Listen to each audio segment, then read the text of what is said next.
What's good, family? It's your boy Big L.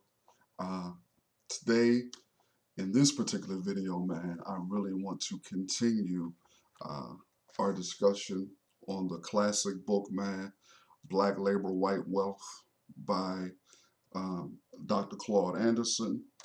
If you have not copped this, you need to go out and get it, man. It's a needed resource, a needed resource for us black people particularly, but it's not exclusively for blacks, so anyone can read it, but specifically for black folks to explain the current situation that we find ourselves in.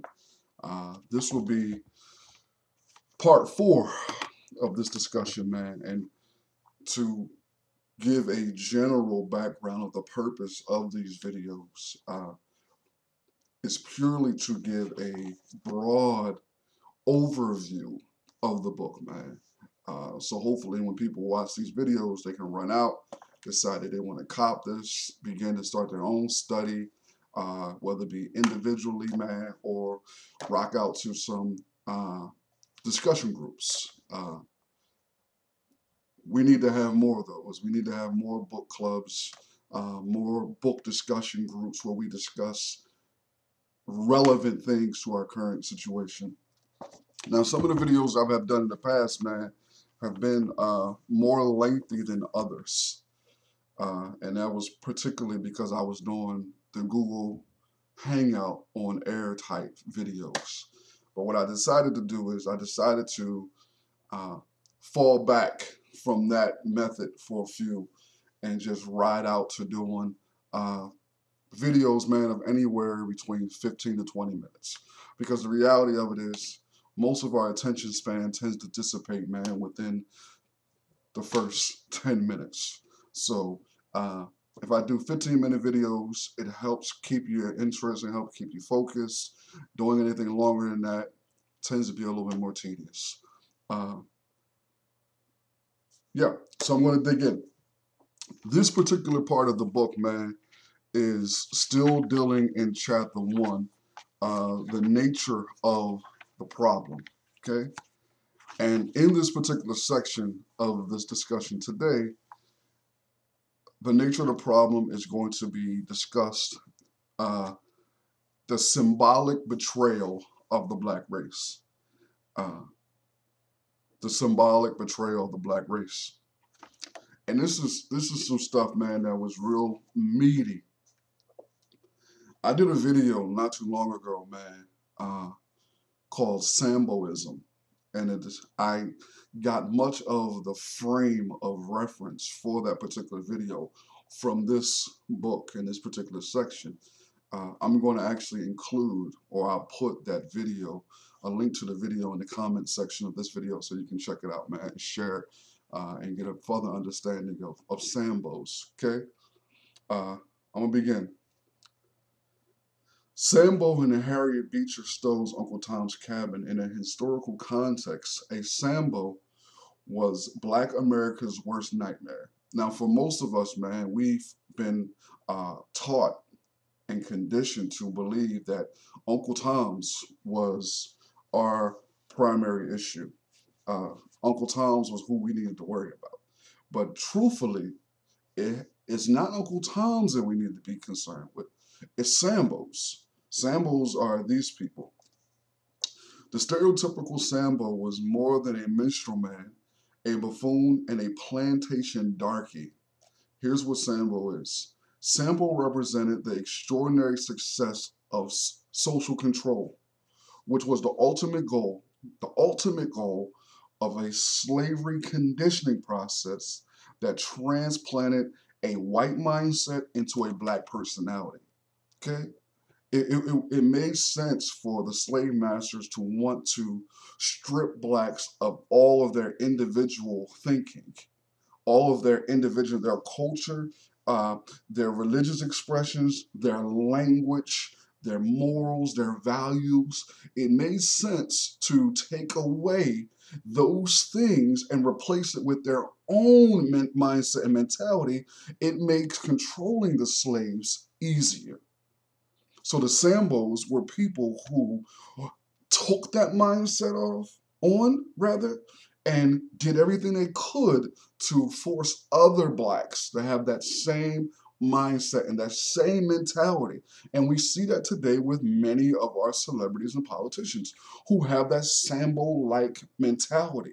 They tend to want and attempt to force us to assimilate into the dominant culture, which happens to be the white culture currently. So you'll hear them and you'll see them deny, push away our culture, which is very important to building community. They push away our culture and try to attempt to condition us and force us to take upon a culture that has been used to oppress us. So Sambos are those cats. Here it is. And Dr. Claude is so brilliant in this right here, man.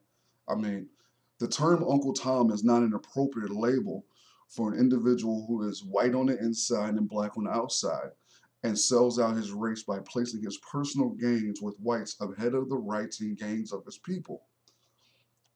Contrary to popular uses of the label, the character Uncle Tom was not the culprit in Uncle Tom's Cabin.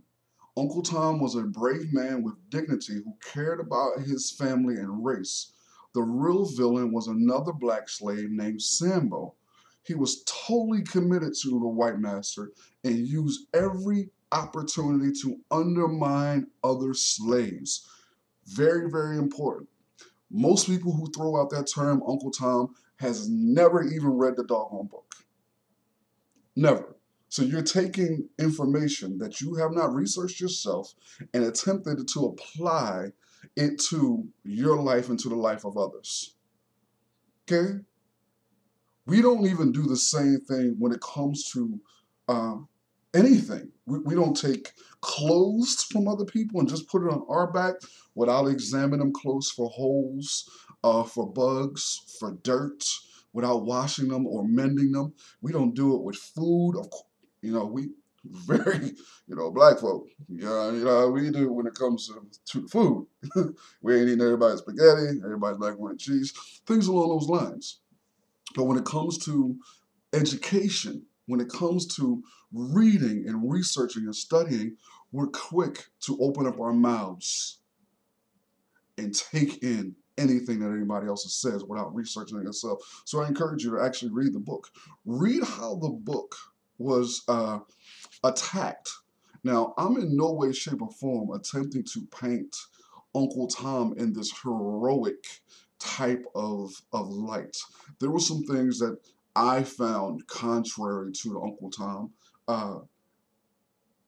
There were some things that coming from a white woman, Harriet Beecher Stowe, who painted Uncle Tom in this manner intentionally. Okay, there was a reason. Everybody has an agenda. Everybody.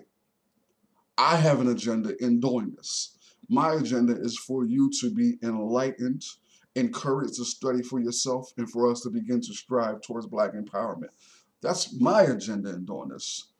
Everybody, you're watching this. You might be watching this with an agenda. You might be watching this with the agenda of thinking, I want to know what the hell Big L is talking about. I'm tired of him. It can be negative, it can be positive, but everybody has one. Every TV show, every song, every article, every book has an agenda. And that's something to be mindful of when you're reading. Okay? Very important, man. We're talking about the Sambos. Here is another part. It was Sambo who beat Uncle Tom to death, both for refusing to whip a black female. Now, Uncle Tom was supposed to be whipping this black female slave, and he refused. Okay? He refused to sell him, and he refused to beat him. So the dude, Simon Legree, the white cat in the book, was trying to force Uncle Tom to do it. Uncle Tom was like, nah. Sambo volunteered. He, rose his hand. It was like, ran to the front of the line to do it. We have that same type of mentality amongst many blacks today. Okay? Sambo was the black slave character in numerous novels, movies, who was willing to pick up a weapon and defend his white master against the approaching Union Army or hide the master's silver from the northern carpetbaggers. I don't know if y'all seen Django, but a perfect representation of a Sambo would be Samuel L. Jackson's character in the movie. Perfect representation. He took on, Malcolm X has this in one of his speeches where he's talking about the house Negro and the field Negro, and how the house Negro would say things. If the master said, "We sick," "I'm sick," the Negro, Sambo, house Negro would say, "We sick, boss?" He took on everything of the masses as his own possession. And we see that so often with many of our people, man, who do that. And that's a problem, because you have to be able to have your own, in order for Black America to ever build communities. Culture is important. But you ever notice how all of our culture, everything that we begin to build as a culture, is always infiltrated? It's always others allowed to come in and to partake of that. And it's usually some of us who leave the door. Let's take hip hop, for instance, right now. Okay, let's use hip hop for an example right now. We see how you have these white rappers, whether it be the Iggy Azaleas, whether it be the Macklemores, even the Eminem. You see how Blacks opened up the door for them to come in and to partake. Now, the one thing that what they didn't realize or see is that because of their membership within the dominant white society, they're going to always be propelled to the forefront of Blacks. So now you have people making ridiculous statements such as Eminem's the greatest rapper of all time, or Iggy Azalea is great, or Macklemore winning awards over Kendrick Lamar. You see it, and that takes place when you have Sambo-like characters who push other folks' agenda in front of the Black collective's agenda. Okay?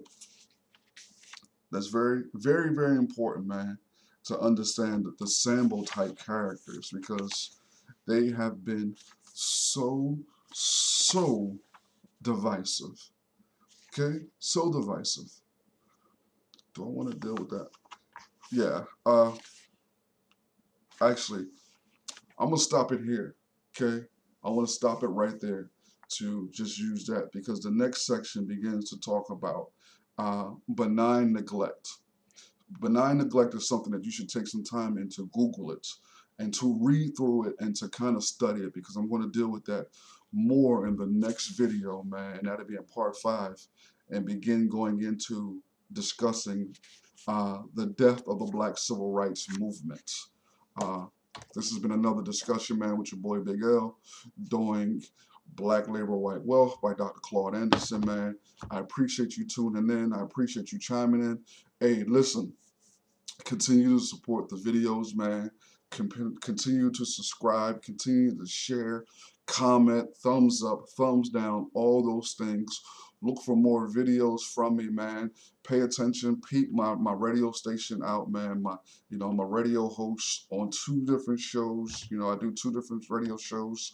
One, I do a Christian type radio show where we talk about all the issues of churchianity, how it has been used to distort, confuse, all those things, people, for generations, man. We deal with different topics, man. We deal with the tithing myth, man. Do you have to go to church? The Bible, all those different things. And then I also do a Black empowerment, man, Black unity type show every Wednesday night at 7 p.m. on C Voice Radio called The Forum. So you can catch me everywhere, man. I'm part of a group called the Inner Sanctum, a group of brothers who came together and with a like mind to build a bigger organization called the Odyssey Consortium. We're doing major things, man, coming up with food drives, book clubs, doing all types of stuff, documentaries, but all those things cost money. So within the link below, in the comments section, in the description detail section of this video on YouTube, you'll see a link where it's a GoFundMe link. I'm asking you to come through, man. Drop us a couple dollars, man. Send us some money so we can begin to build a strong socio-economic infrastructure to begin fighting some of the ills that has faced Black America. But again, this is the boy Big L, man. I love you. I thank you. Until next time, I'm out.